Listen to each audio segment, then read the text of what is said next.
ধরে। বুঝছই না তো কি যে করি, সব করে রাখো। আমি যে পাড়ার খবর নিয়ে আসি, আমার আবার পাড়ার খবর না নিয়ে আসলে আর হয়ই না।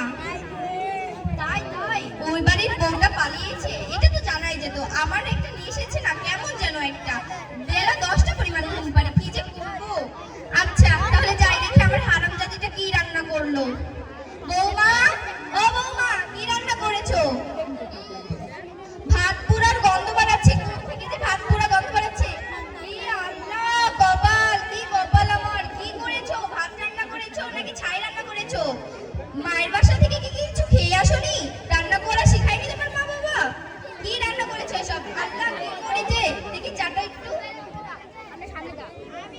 ই ছি ছি ছি ছি, এটা কি চা বানিয়েছো? লবণ মরিচ কিছু দিয়ে দিয়েছো, কি সব দিয়েছো? কি যে করি। আচ্ছা তুমি যাও, আজকে আমার ছেলে সুমন বাসায় আসবে, বাবু আসলে তোমাকে বলে আচ্ছা করে পিটিয়ে নেব। যাই আমি রান্না করি, যাও তুমি যে ঘরের কাজগুলো সারো, পরিষ্কার পরিচ্ছন্ন করো। রান্না করা শেষ, কে যেন কলিং বেলটা বাজালো, যাই দেখতে আসি। ঠুকুস, বাবু আয় আয় আয়, যা তুই ফেরিস না, কি বলে না, ফেরিস হয়ে আয়, আমি ভাত বাড়ছি, খাবি। জানিস বাবা, তোর বউ আমাকে সারাদিন খাটিয়ে নেয়, এক ফোঁটাও খেতে দেয় না, মারধর করে, আমার পিঠে দাগ করে দিয়েছে। কি যে করব, তোকে বারবার মানা করলাম, তাও তো তুই আমার কথা শুনলি না। খা বাবা, বেশি করে খা।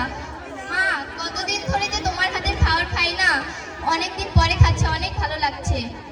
আচ্ছা, রুমাকে দেখছি না, মা কোথায় গেছে রুমা? তোর হারামজাদি বউ দেখা ঘুমাচ্ছে নাকে তেল দিয়ে, কি যে করে আমি তো ভাবেই পারি না যে তুই কি বউ ধরে নিয়ে এসেছিস। বারবার মানা করলাম, মানুষ বলে না পিড়িতের পেটনি ভালো, সেই পিড়িতের পেটনি ধরে নিয়ে এসেছিস তুই।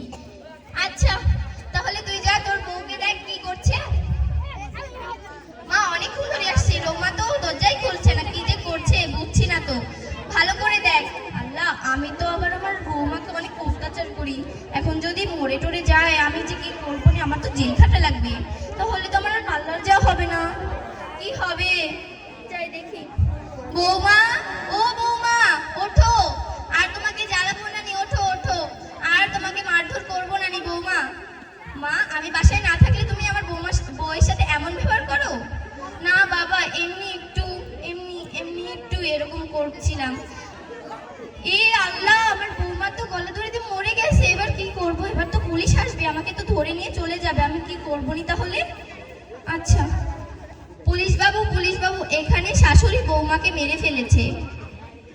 আল্লাহ, কি যে হবে এখন, সবাই তো পুলিশকে ফোন দিয়ে দিয়েছে, এখন আমি কি করি, যে পালে। এখানে জরিনা বেগম কে? আমি স্যার, জরিনা বেগম। তুমি তোমার বৌমাকে মেরে ফেলেছো? না স্যার, আমি তো খালি একটু অত্যাচারই করতাম, আমি জানতাম যে মরে যাবে। ধন্যবাদ।